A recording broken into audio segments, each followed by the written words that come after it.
বলেছেন আখিরি জামানা হাতের তালুতে আগুন রাখা যত না কষ্ট হবে তার চেয়ে আরো বেশি কষ্ট হবে বাবা ঈমান নিয়ে বেঁচে থাকা।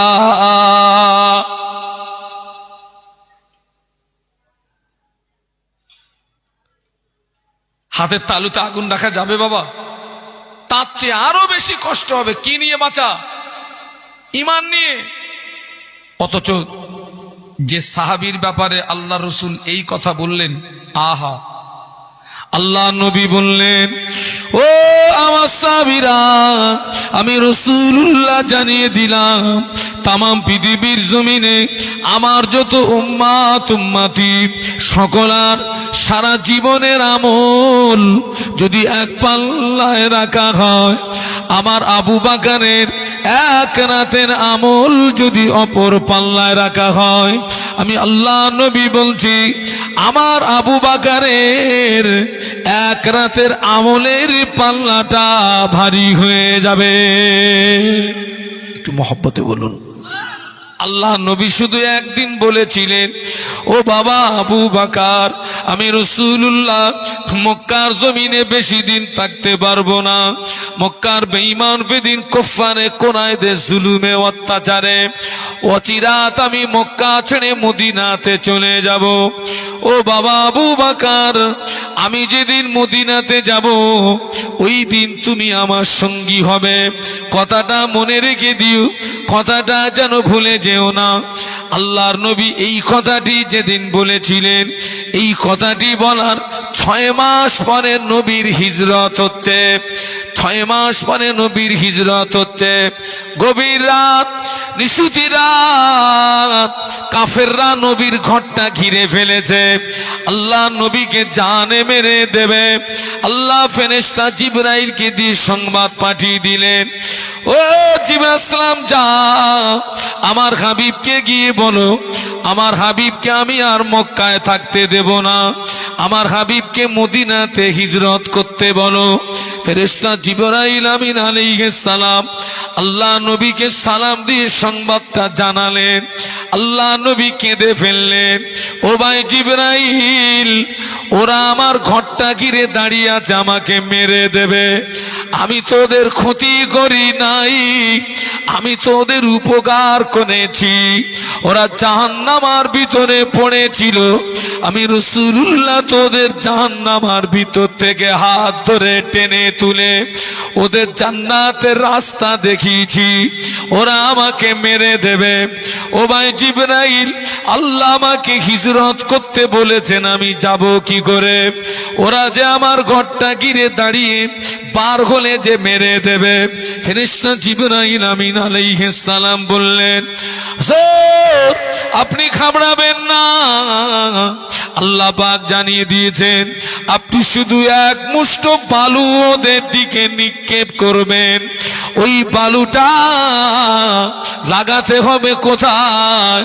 দায়িত্বটা স্বয়ং আমার আল্লাহ নিয়েছেন। ছেলেরা জোরে বলতে পারলে না? এই মোহাব্বতে বলতে পারলে না? তাকবীর দাও তো, নারায়ে তাকবীর। জোরে বলো নারায়ে তাকবীর। হুজুর, আপনার শুধু দায়িত্ব এক মুষ্ঠ বালু ওদের দিকে নিক্ষেপ, বাদ বাকি কাজটা আল্লাহ। এই হিজরতের কথা আবু বকর হুজুরকে বলেছেন ক মাস আগে? 6 মাস আগে। অবস্থা দেখেন। আহা, ও আমার মায়েরা, আল্লাহ নবী এক মুষ্ঠ বালু বেঈমানদের দিকে নিক্ষেপ করে গভীর রাত, নিশুতি রাত, আল্লাহ নবী লুকিয়ে লুকিয়ে লুকিয়ে লুকিয়ে আবু বকর সিদ্দিক রাদিয়াল্লাহু আনহুর ঘরের দরজায় গিয়ে একবার ডেকেছেন, ও বাবা আবু বকর। সঙ্গে সঙ্গে কম্পিউটারের মতো দরজা খুলে গিয়েছে। আবু বকর সিদ্দিক রাদিয়াল্লাহু আনহু আল্লাহ নবীর হাতটাকে ধরে ঘরের ভিতরে টেনে নিয়ে দরজা বন্ধ করে দিলেন। আল্লাহ নবী দেখলেন আবু বকর সিদ্দিক রাদিয়াল্লাহু আনহু ব্যাগেজ লাগেজ মাথায় নিয়ে তৈরি হয়ে দাঁড়িয়ে আছে। আল্লাহ নবী বললেন, ও বাবা আবু বকর, আমি আজকে আসবো, তুমি কি করে জানতে পারলে বাবা? তুমি যে তৈরি হয়ে দাঁড়িয়ে আছো। আবু বকর সিদ্দিক রাদিয়াল্লাহু আনহু আল্লাহ নবীর নূরের বদনের দিকে চেয়ে ডুকরিয়ে কেঁদে ওঠে, বললেন, ইয়া রাসূলুল্লাহ, ইয়া হাবিবাল্লাহ, হুজুর আপনি আমাকে 6 মাস আগে একদিন আমায় বলেছিলেন, আবু বকর, আমি রাসূলুল্লাহ যেদিন মদিনাতে যাব ওই দিন তুমি আমার সঙ্গী হবে। ইয়া রাসূলুল্লাহ, ওই দিন থেকে আমি আবু বকর আমি বড় টেনশনে ছিলাম, আমি বড় পেরেশানিতে ছিলাম। হুজুর আপনি কখন আসবেন?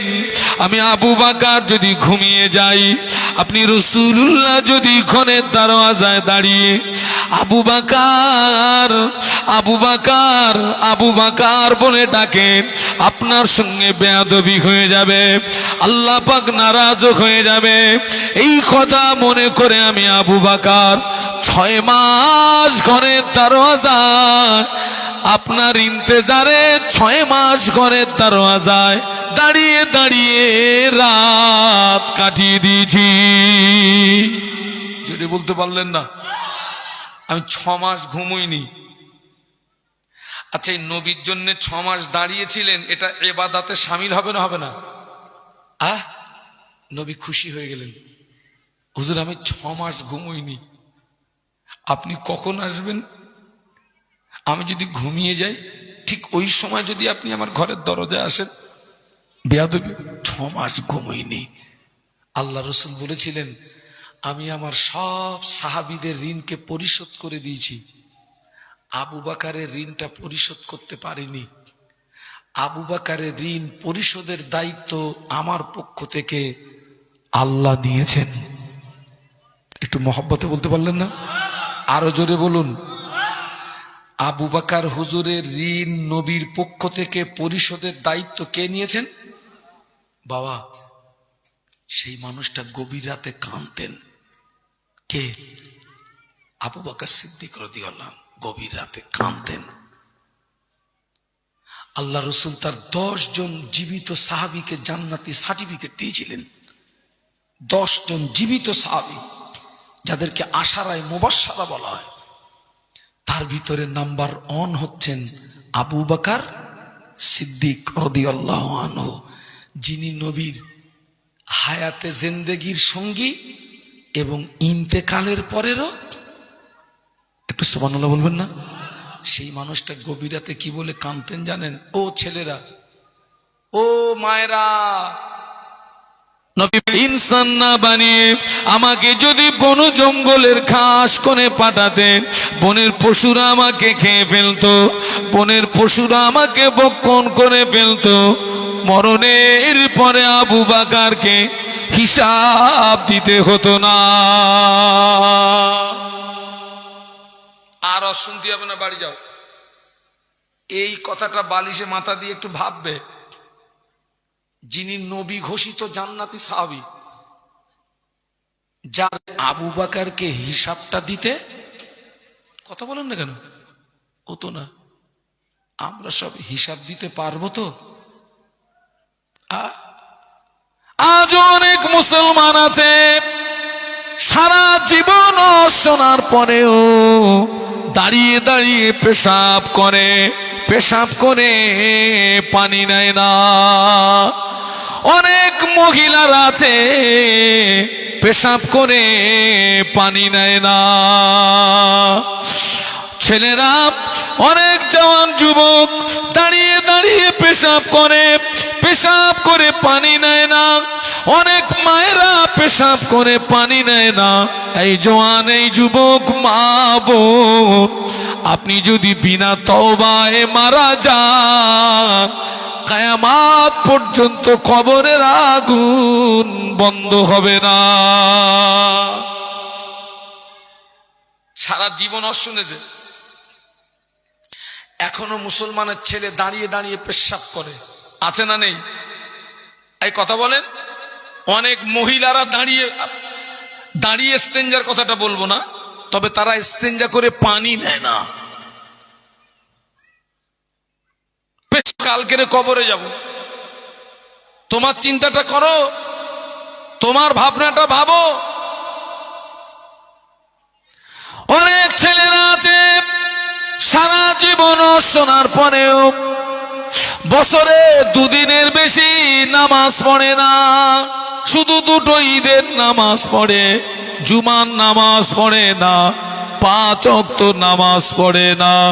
আবার অনেক মহিলারা আছে সারা বছরে আমার আল্লাহর জমিনে একটা সেজদা দেয় না।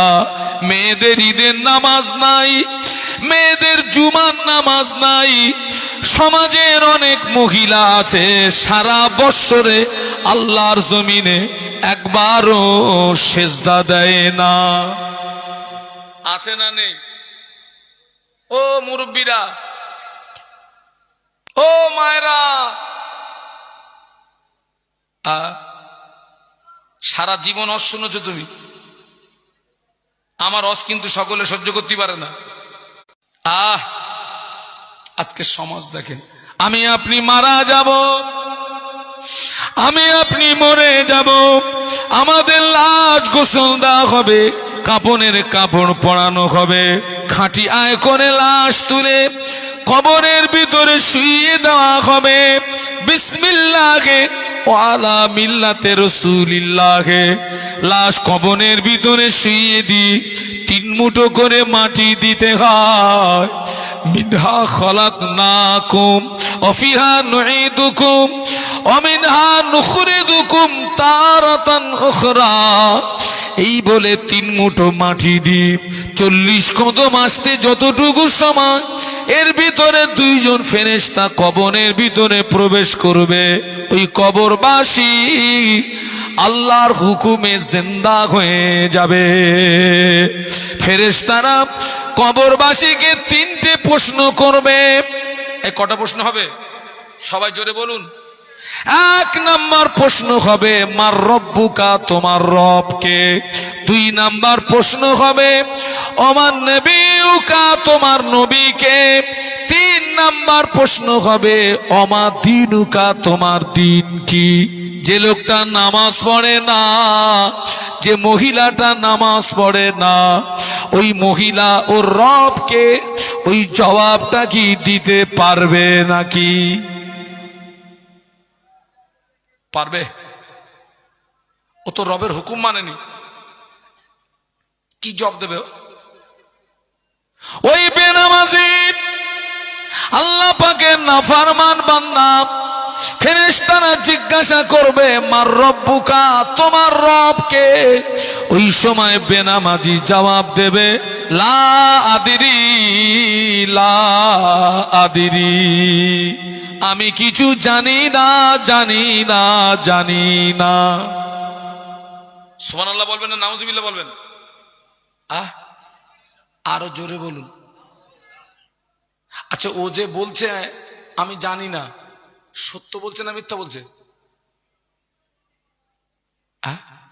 ওই যে ফেরেশতা জিজ্ঞাসা করছে তোমার রব কে, ও যে উত্তর দিচ্ছে আমি জানি না, ও সত্য বলছে না মিথ্যা বলছে? সত্য বলছে। ও পাক্কা চিটিং বাজ, মিথ্যা কথা বলতেছে। না, আল্লাহ সমস্ত রূহকে একত্রিত করে জিজ্ঞাসা করেছিলেন আলাস্তু বিরব্বিকুম, আমি কি তোমাদের প্রভু নই? আমরা বলেছিলাম বালা, হ্যাঁ আপনি আমাদের প্রভু। সেদিন স্বীকার করেছি আপনি আমাদের প্রভু। দুনিয়ায় এসে কি কামাই ধনেছি, কবরে গিয়ে বলছি লা আদরি मैं कुछ नहीं जानते। সত্য বলছে না মিথ্যা বলছে? পাক্কা চিটিং বাস, আমি কিছু জানি না। ফেরেশতারা জিজ্ঞাসা করবে ওমা দীনুকা, তোমার দিন কি। এই জায়গাটার নাম কি? বালিগাদা, পদ্মপুকুর খাঁপাড়া। ও পদ্মপুকুর খাঁপাড়া যুবকেরা, ও পদ্মপুকুর খাঁপাড়ার মায়েরা, কবরের ভিতরে প্রশ্ন হবে, অমা দিনুকা, তোমার দিন কি? যার ভিতরে নামাজ নাই তার ভিতরে দিন নাই। ওই ব্যক্তিটা বলবে লা আদিরি, লা আদিরি। বলুন নাউজুবিল্লাহ। যার ভিতরে নামাজ নেই তার ভিতরে কি নেই? একটু জোরে বলো বাপ। আচ্ছা, আমি কি আপনাদের অ্যাডভান্স কি তাবারক দিদি বলবো? খেয়ে এনে লাগা হোক। চিচি করতেছেন কেন সব? হ্যাঁ, একটু তাকবীর দেন তো, নারায়ে তাকবীর। আরো জোরে বলেন নারায়ে তাকবীর। ওই বাড়ি অর্ডার গিয়ে আপনারা একটু শুনে আসেন তো। আমি কিছু খাইছি? আমি কিছু খাইনি। আমি এক কাপ চা খেয়েছিলাম, আর এই আসার সময় একটু চিনি খেয়েছি। চিনি চিনি চিনি চিনি খেয়েছি। আল্লাহ হায়াতে রাখলে সেই বাড়ি গিয়ে খাবো। এই যে সকালবেলা বাড়ির থেকে বেরিয়েছি, আমি কিন্তু দাওয়াত বাড়ি খাইনি, আমি বাড়ির থেকে রান্না করে নিয়ে গেছিলাম। আপনার একটু চাঙ্গা হন, তাকবীর দেন, নারায়ে তাকবীর। 3:30 আওয়াজ দিয়েছেন। এটা আমার অনেক মাহফিল আছে, ফজর বাদে আমি উঠি, ফজর বাদে 8টা-9টা পর্যন্ত চালাই। ওই পূর্ব মেদিনীপুর, পশ্চিম মেদিনীপুর আমার অনেক মাহফিল আছে, ফজর বাদে আমার টাইম। আপনি একটু চাঙ্গা হন, তাকবীর দেন, নারায়ে তাকবীর, নারায়ে তাকবীর। বেনামাজি বলবে লা আদরি, লা আদরি। প্রতিটা কবরবাসীর কবরে আল্লাহর নবীকে দেখানো হয়। সুবহানাল্লাহ বলুন। কবরের ভিতরে আল্লাহর নবীকে তোলা হবে। বসিরহাটের বড় মাওলানা আল্লামা রুহুল আমিন রাহমাতুল্লাহ আলাইহি লিখেছেন, কবরের ভিতরে আল্লাহর নবীর আত্মিক রূপ দেখানো হবে। আর মিশকাত শরীফের একটা রিওয়ায়েতে এসেছে, আল্লাহর ফেরেশতারা নবীর দিকে ইশারা করে বলবেন, মা কুনতা তাকুলু ফি হাজার রাজুল। এ কবরবাসী, এই ব্যক্তি সম্পর্কে কি জানো বলো? ওই কবরবাসী আল্লাহর হুকুম মানে নাই, নবীর কথা মানে নাই। ওই কবরবাসী কবরে নবীকে চিনতে পারবে না, বলবে হাইহাতা লা আদিরি, হায় আফসোস আমি কিছু জানি না। ও কপাল ফাটা, নবীকে চিনতে পারবে না। বলুন নাউজুবিল্লাহ। আরো জোরে বলুন। ও কপাল ফাটা, নবীকে চিনতে পারবে না। আল্লাহ পাক ঘোষণা করে দেবেন, ও আমার মালাইকারা, আমার বান্দা মিথ্যা বলেছে, আমার বান্দা ঝুট বলেছে, আমার বান্দার গায়ে জাহান্নামার পোশাক পরিয়ে দাও, আমার বান্দার কবরে জাহান্নামার বিছানা বিছিয়ে দাও, আর আমার বান্দার কবরের সঙ্গে আমার জাহান্নামার একটা রাস্তা বানিয়ে দাও। বলুন আল্লাহু আকবার। এই খোকা, ওয়াজ কিন্তু সকলের জন্য না, বলো। যারা কোরআন বিশ্বাস করে, হাদিস বিশ্বাস করে, নবী বিশ্বাস করে, আল্লাহ বিশ্বাস করে, জান্নাত বিশ্বাস করে, জাহান্নাম বিশ্বাস করে, ওদের জন্য ওয়াজ, সকলের জন্য ওয়াজ না। আল্লাহ ঘোষণা করবেন, আমার বান্দা মিথ্যা বলেছে, ওর গায়ে জাহান্নামার পোশাক পরিয়ে দাও, কবরে জাহান্নামার, বলো না বলো না, বিছানা বিছিয়ে দাও। জাহান্নামার পোশাক, জাহান্নামার পোশাক। এ বাবা, গরমের সময় চৈত্র বৈশাখ মাসে যদি কারোর গায়ে লেপ তুলে দেওয়া হয়, কিরম হবে? হ্যাঁ, কথা বলে না। চৈত্র বৈশাখ মাসে যদি সুবহানাল্লাহ, হ্যাঁ, আগে সুবহানাল্লাহ বলেছ কেরা? আল্লাহ, আমি কি জায়গায় এসে মরেছি আজ। আল্লাহু আকবার। চৈত্র বৈশাখ মাসে যদি কারোর গায়ে যদি লেপ তুলে দেওয়া হয়, ও লেপ রাখতে পারবে? আহা, জাহান্নামার পোশাক। ও ছেলেরা, ও যুবকেরা, তোমরা আমার সোনার ছেলে, তোমরা আমার সোনার ছেলে। আল্লাহ আমাকে দুবার হজ পাকে নিয়ে গেছে। তো হজের পিরিয়ডে 9 জিলহজ, কি কিছুক্ষণের জন্য আরাফাতের ময়দানে উপস্থিত হওয়াটা হজের একটা ফরজ। 9 জিলহজ কিছুক্ষণের জন্য আরাফাতের ময়দানে অবস্থান হওয়াটা, একটু কথা বলো, ফরজ। আর ওই আরাফাতের ময়দানে আল্লাহ তার লক্ষ লক্ষ হাজি বান্দাদের জীবনের গোনা মাফ করে বেগুনা মাসুম করে দেয়। আল্লাহু আকবার। আর একটু আওয়াজ তোলো, বলো আল্লাহু আকবার। আমি যে কথা বলছিলাম, আরাফাতের ময়দানে আল্লাহ লক্ষ লক্ষ হাজিকে বেগুনা মাসুম করে দেয়। আর ওই আরাফাতের ময়দানে ইবলিস আছাড় খায়। ইবলিস কেন আছাড় খায় জানো বাবা?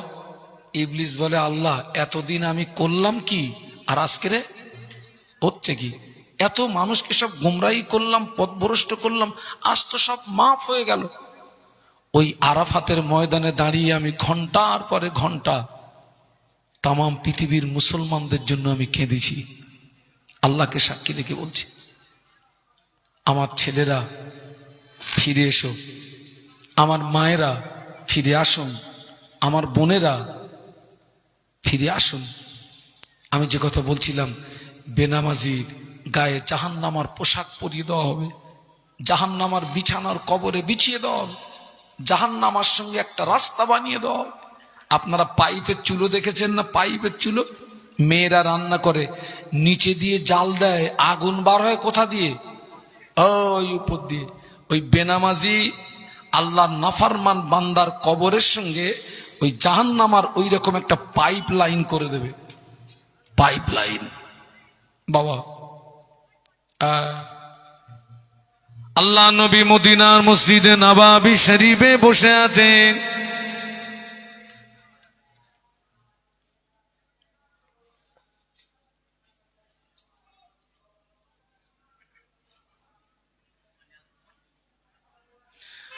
মদিনার মসজিদে নববী শরীফে আল্লাহ নবী বসে আছেন। ফেরেশতা জিবরাইল আমিন আলাইহিস সালাম আল্লাহ নবীকে এসে সালাম দিলেন, আসসালামু আলাইকা ইয়া রাসূলুল্লাহ হাবিবাল্লাহ। আল্লাহ নবী সালামের জবাব দিয়ে ফেরেশতা জিবরাইলের দিকে তাকিয়ে দেখে, ফেরেশতা জিবরাইল আমিন আলাইহিস সালামের চেহারাটা বিকৃতি হয়ে গিয়েছে। ফেরেশতা জিবরাইল আমিন আলাইহিস সালাম থরথর করে কাঁপে, চোখ দিয়ে টপ টপ করে পানির টুসা গড়িয়ে যায়। আল্লাহ নবী জিজ্ঞাসা করলেন, ও ভাইজি আসলাম, তুমি প্রতিদিন আল্লাহ পাকের পক্ষ থেকে আমার কাছে সুখবর নিয়ে আসো। তোমার কত নূরানি চেহারা দেখি, আজকে তোমার চেহারার পরিবর্তন ঘটার কারণ কি বলো? তুমি কাঁদছো কেন? ইয়া রাসূলুল্লাহ হাবিবাল্লাহ, আমি জিবরাইল এই মুহূর্তে আল্লাহ পাকের কঠিন জাহান্নাম থেকে ঘুরে আসলাম। সম্ভবত হুজুর এসছেন, তাকবীর দেন তো, নারায়ে তাকবীর, জোরে বলুন নারায়ে তাকবীর। আওলাদে মুজাদ্দেদে জামান, আমার দাদা পীরের আওলাদ, আমার দাদু পীরের আওলাদ, নারায়ে তাকবীর, নারায়ে তাকবীর। সিলসিলায়ে হক ফুরফুরা শরীফ, সিলসিলায়ে হক মুজাদ্দেদে জামান, আমার দাদা পীরের হক সিলসিলা, আমার দাদা পীরের আওলাদ, নারায়ে তাকবীর। বলুন আলহামদুলিল্লাহ। আলহামদুলিল্লাহ কখন পড়তে হয়? এই আমি কি তোমাদের বলতে বলেছি? ঈদের জ্বালায় আমার আর রস করার মতন নেই। কখন বলতে হয়? আলহামদুলিল্লাহ। ভালো খবর, খুশির সংবাদ শুনলে তো, হুজুর এসছেন, এটা খুশির সংবাদ। আর একবার বলুন আলহামদুলিল্লাহ। ও ভাইজি আসসালাম, তুমি প্রতিদিন আল্লাহ পাকের পক্ষ থেকে আমার কাছে সুখবর নিয়ে এসো। তোমার কত নূরানি চেহারা দেখে, হাসিন চেহারা দেখে, আজকে তোমার চেহারার পরিবর্তন ঘটার কারণ কি বলো? ফেরেশতা জিবরাইল আমিন আলাইহিস সালাম বলেছিলেন, ইয়া রাসূলুল্লাহ হাবিবাল্লাহ, আমি এই মুহূর্তে আল্লাহ পাকের কঠিন জাহান্নাম থেকে ঘুরে আসলাম। আল্লাহ পাকের জাহান্নাম এত সত্য, আল্লাহর জাহান্নামের আগুন এত কঠিন। আমি জিবরাইল জাহান্নামকে পরিদর্শন করার সঙ্গে সঙ্গে আমার চেহারাটা বিকৃতি হয়ে গিয়ে আমার চোখের পানি গড়িয়ে যায়। বলো না আল্লাহু আকবার, জবান খুলে বলো না। আমি এক্ষুনি জাহান্নাম থেকে ঘুরে আসছি। আল্লাহ নবী বলেছিলেন, ও ভাই জিবাসলাম, জাহান্নামের ভিতরে কি কি দেখলে ভাই আমাকে একটু বলো না ভাই, আমাকে একটু শোনাও না ভাই। ইয়া রাসূলুল্লাহ, হাবিবাল্লাহ, জাহান্নাম হলো 7টি। জাহান্নামের একটি দরওয়াজা থেকে অপর দরওয়াজা 70 বছর এই রাস্তা হবে। একটি দরওয়াজা থেকে অপর দরওয়াজা তাপ 70 গুণে বেশি হবে। ইয়া রাসূলুল্লাহ, আল্লাহ পাক জাহান্নামের আগুনকে 1000 বছর জ্বালালেন। 1000 বছর জ্বালানোর পরে জাহান্নামের আগুনের রং হলো সাদা। আল্লাহ আবার 1000 বছর জ্বালান। 1000 বছর জ্বালানোর পরে জাহান্নামের আগুনের রং হলো লাল। আল্লাহ আবার 1000 বছর জ্বালান। 1000 বছর জ্বালানোর পরে জাহান্নামের আগুনের রং হলো কালো। ইয়া রাসূলুল্লাহ গে, ইয়া হাবিবাল্লাহ, জাহান্নামের আগুনে তো কালো, যারা জাহান্নামী হবে আগুনের মতো পাশাপাশি দাঁড়িয়ে থাকবে, কিন্তু না না, একে অপরকে দেখতে পাবে না। বলো না আল্লাহু আকবার, একটু জবান খুলে বলো না।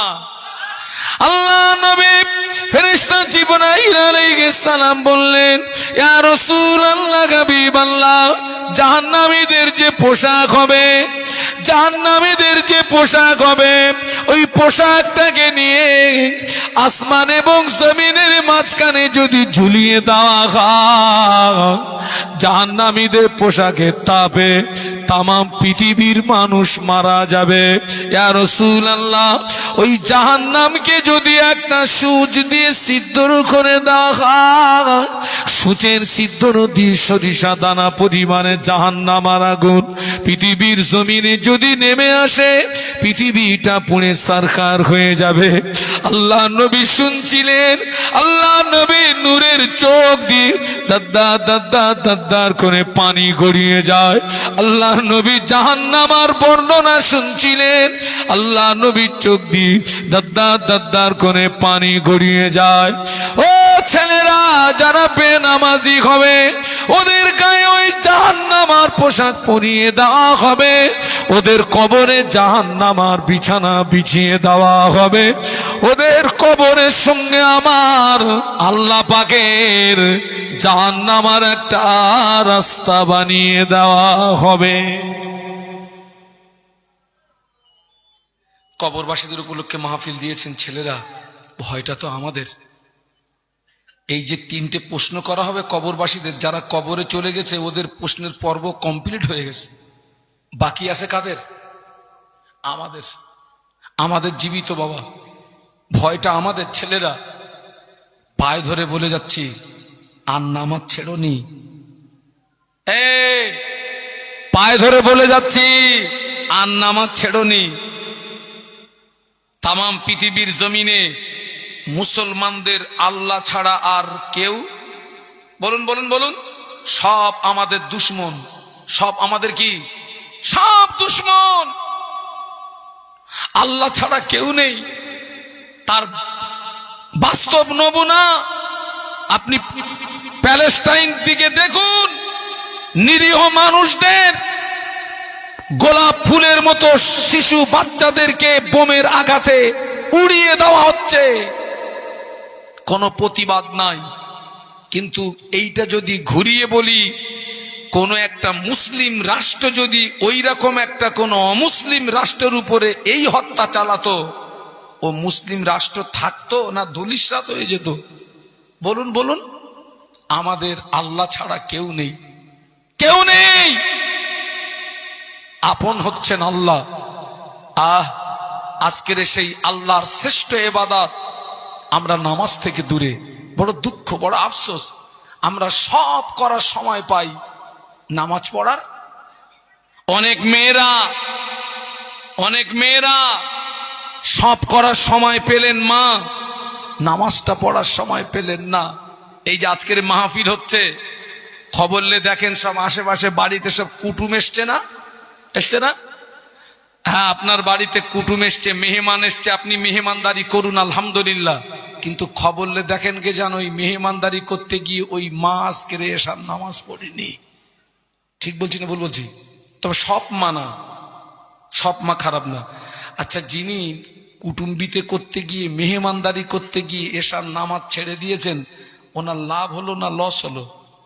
আমি তো দৃষ্টান্তটা এইভাবে দেবো, আপনার 50 পয়সা হারিয়ে গেছে, আপনি 1.5 টাকার মোমবাতি কিনে খুঁজতেছেন, হারিয়ে গেছে কত? 50 পয়সা। মোমবাতির দাম 1.5 টাকা। ও মা, কিয়ামতের ময়দানে যেদিন আল্লাহ না করুক একটা নেকির যদি আপনার প্রয়োজন হয়, আপনি যাকে আদর যত্ন করে খাইয়েছেন, ওরে যদি ধরে বলেন আমার একটা নেকি দে না, তোরে সেই খাইয়েলাম গলা পর্যন্ত গরুর গোস্ত, একটা নেকি দাও তো, দেবে? আল্লাহ কোরআনে বলেছেন, ইয়াউমা ইয়াফিরুল মারউ মিন আখিহি ওয়া উম্মিহি ওয়া আবিহি ওয়া সাহিবাতিহি ওয়া বানি। বলো না আল্লাহু আকবার। ছেলের একটু জবান খুলে বলো না, তাকবীর দাও, নারায়ে তাকবীর। ইয়াউমা ইয়াফিরুল মারউ মিন আখিহি ওয়া উম্মিহি ওয়া আবিহি ওয়া সাহিবাতিহি ওয়া বানি। আখি মনে ভাই, উম্মুন মনে মা, আবি মনে পিতা। কিয়ামতের ময়দানে মা তোমায় চিনবে না, ভাই তোমায় চিনবে না, বাপও তোমায় চিনবে না, কেউ চিনবে না।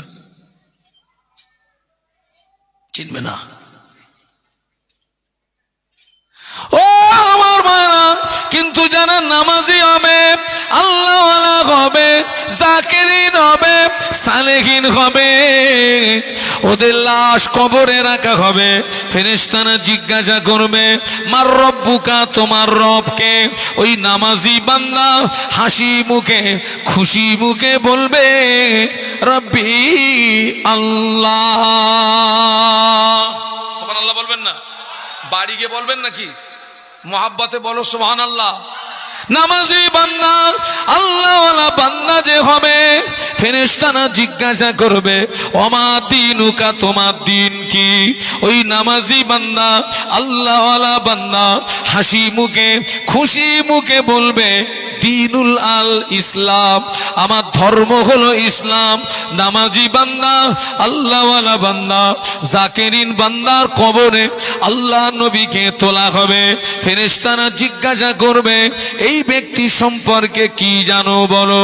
ওই নামাজি, আল্লাহওয়ালা, জাকিরিন আল্লাহ নবীর নূরের বদনের দিকে চেয়ে চিনতে পেরে গিয়ে মুচকে মুচকে মুচকে মুচকে হাসতে থাকবে। ওই জাকিরিন, নামাজি, আল্লাহওয়ালা কবরের ভিতরে আল্লাহ নবীকে দেখে চিনতে পেরে গিয়ে মুচকে মুচকে মুচকে মুচকে হাসতে থাকবে আর বলবে, হাযা নবিয়ুনা মুহাম্মাদুর রাসূলুল্লাহ। ইনি অন্য কেউ নন, ইনি হলেন আমাদের নবী, দিন দুনিয়ার বাদশাহ। জোরে বলতে পারলেন না? জোরে বলতে পারলেন না? তাকবীর দান, নারায়ে তাকবীর। জোরে বলুন নারায়ে তাকবীর। আল্লাহ যেন আমাদের ওই রকম জবাব দেওয়ার তৌফিক দেন। বলুন আমিন, বলুন আমিন, বলুন আমিন। রাসূল বলেছেন, কবর হচ্ছে আখিরাতের ফার্স্ট স্টেশন, প্রথম ঘাঁটি। ওখানে যে গ্রেফতার হয়ে যাবে বাবা, হাসরে, মিজানে, পুলসুরাতে, প্রত্যেকটা জায়গা কি হয়ে যাবে? গ্রেফতার হয়ে যাবে। ওখানে যে ছাড় পাবে, হাসরে, মিজানে, পুলসুরাত, প্রত্যেকটার জন্য তার দরওয়াজা খোলা থাকবে। সুবহানাল্লাহ। সেই জন্যে নবী সাহাবীরা কবর দেখে কাঁদতেন, নবী সাহাবীরা কবর দেখে কাঁদতেন, কবর দেখে কাঁদতেন। কবর দেখে কাঁদতেন। আমরা কি করছি দেখেন তো, এত মাহফিল হচ্ছে। খোকা, আমার কিন্তু বয়স বেশি না বাবা, আমি রাত জেগে জেগে বুড়ো হয়ে গেছি, আমার বয়স বেশি না। গত কালকেরে আমার বয়সটা হিসাব করলাম, আমার জন্ম তারিখ হচ্ছে 1/1/1979। কত বছর হচ্ছে গো? 79। 1/1/1979। এই ইউটিউবওয়ালারা কত বয়স? 44 বছর। দেখে কি মনে হচ্ছে 60 বছর না? তোদের দাদু তো আমি। হ্যাঁ, এবার থেকে তোরা আমাকে দাদু হুজুর বলে ডাকবি। রাত জেগে জেগে বুড়ো হয়ে গেছি, কালকের ছেলে আমি, কালকের ছেলে। এখন আমি আমার জন্মস্থান বাড়ি ওই হাসনাবাদ নদী পেরিয়ে 17 কিলোমিটার, জায়গাটার নাম ধানিখালি, ওটা হচ্ছে আমার জন্মস্থান। এখন আমি বসিরহাটের সংলগ্ন বিরামনগরের বাসিন্দা। তো এখন আমি আমার ওই জন্মস্থান বাড়ি যাওয়ার সময় পাইনি আমি। তো ওই 3 মাস 4 মাস কি 6 মাস পরে যখন বাড়ি যাই, অনেকে আমাকে চিনতে পারে না, বলে তুই সেই শাহানুর না? কি রে, তুই তো পুরো বুড়ো হয়ে গেছিস রে। আমার ছেলেরা নামাজি যারা হবে, আল্লাহওয়ালা যারা হবে, জাকিরিন যারা হবে, সালেহিন যারা হবে, তারা আল্লাহ কবরে তাদের জবান থেকে ওই 3টে প্রশ্নের জবাব বার করিয়ে নেবেন। সুবহানাল্লাহ। আল্লাহ পাক সঙ্গে সঙ্গে ঘোষণা করে দেবে। কি ঘোষণা করবে? ও আমার মালায়েকারা, ও আমার ফেরেশতারা, আমার বান্দা হক বলেছে, আমার বান্দা সত্য বলেছে, আমার বান্দা হক বলেছে, আমার বান্দা সত্য বলেছে, আমার বান্দার গায়ে জান্নাতি পোশাক পরিয়ে দাও, আমার বান্দার কবরের সঙ্গে আমার বান্দার কবরে জান্নাতের বিছানা বিছিয়ে দাও, আর আমার বান্দার কবরের সঙ্গে আমার রহমতের দয়ার জান্নাতের একটা রাস্তা বানিয়ে দাও। যদি বলো না, এই মহব্বতে বলো না। নামাজি আল্লাহওয়ালা যারা হবে ওদের গায়ে জান্নাতি পোশাক পরিয়ে দেবে, ওদের কবরে জান্নাতের বিছানা বিছিয়ে দেবে, কবরের সঙ্গে জান্নাতের একটা রাস্তা। আল্লাহ পাক ফেরেশতাদেরকে বলবে, ফেরেশতারা আমার বান্দাকে ঘুমাতে বলো, আমার বান্দা খুব কষ্ট করেছে দুনিয়ায়, ও আমাকে খুশি করতে গিয়ে সারা রাত ঘুমোয়নি, রাত জেগে জেগে তাহাজ্জুদ পড়েছে, কোরআন তেলাওয়াত করেছে, মাহফিল শুনেছে, ওয়াজ নসিহত শুনেছে, জিকির করেছে, আমার বান্দার ঘুম হয়নি, আমার বান্দাকে কবরে একটু আরামের ঘুম ঘুমাতে বলো। সুবহানাল্লাহ বলো। ফেরেশতারা বলবে, আল্লাহ কতদিন ঘুমাতে বলবো? আল্লাহ বলবে, ইলা ইয়াউমিল কিয়ামা, কিয়ামত পর্যন্ত আমার বান্দাকে ঘুমাতে বল। সুবহানাল্লাহ। এই জোরে বলো। এই ছেলে, তোদের যাদের বিয়ে হয়নি তোরা জবাবটা দিতে পারবি নি। এই যাদের বিয়ে হয়েছে বাসর রাতটা ছোট হয় না লম্বা হয়? কারোর বিয়ে হয়নি? ছোট হয়। এই সবে ঢুকলাম বাসর ঘরে, স্ত্রীর সঙ্গে 2-4টে কথা না বলতে বলতে ভাবিরা দরজায় আঘাত করছে, ওঠ, বেলা উঠে গেছে। যারা আল্লাহওয়ালা হবে, নামাজি হবে, রোজাদার হবে, জাকিরিন হবে, সালেহিন হবে, ওদের কবরের জগৎটা ওই রকম বাসর রাতের মতো ছোট হয়ে যাবে, এক ঘুমে কিয়ামত হয়ে যাবে। বলো না সুবহানাল্লাহ। এক ঘুমে কিয়ামত। আমি আমার কথা দিয়ে বলি, আমার কিন্তু রাতে ঘুম হয় না। আমি এখন এখান থেকে বাড়ি যাবো তো ঘুম আসবে না, সেই ফজরের নামাজ পড়ে এইবারে হুজুরকে আত্মে ধরে রাখতে পারবো না, আমি শুয়ে পড়বো। হ্যাঁ, এইবারে সবে মাত্র শুয়েছি, ঘন্টাখানেক পরে যদি কেউ আমাকে ডাকে ডিস্টার্ব হবে না? হবে না? এই আমাকে ডাকলি কেন? ততই বছর যারা আল্লাহওয়ালা হবে, জাকেরিন হবে, সালেহিন হবে, ওদের যেই কবরের জগৎটা বাসর রাতের মতন ছোট হয়ে যাবে। আর যেদিন ইসরাফিল আলাইহিস সালাম 3 বার সিংহায় ফুৎকার করবেন, মাটির নিচে যা আছে মাটি সব বার করে দেবে, বার করে দেবে, সমস্ত কবরবাসীরা কবরের ভিতর থেকে সব উঠবে। হ্যাঁ, আর ওই যারা এক ঘুমে কিয়ামত বাসর রাতের মতো কবরের জগৎটা সংকীর্ণ হয়ে গেছে। ওরা ঘুম থেকে উঠে বলবে, ইয়া ওয়াইলানা মাম বাসানা মিম মারকাদিনা, হায় আফসোস, কে আমাদের কি আরামের ঘুম থেকে জাগালো, আমরা তো একটু আগে ঘুমালাম। উনি কি একটু আগে ঘুমিয়েছেন? কোটি কোটি কোটি কোটি বছর অতিবাহিত হয়ে গেছে, খবর থাকবে না। ইয়া ওয়াইলানা মাম বাসানা মিম মারকাদিনা, হায় আফসোস, কে আমাকে আমার আরামের ঘুম থেকে জাগালো, আমি তো একটু আগেই শুয়েছিলাম। আওয়াজ আসবে, হাদামা ওয়াদার রহমান ওয়া সাদাকাল মুরসালুন।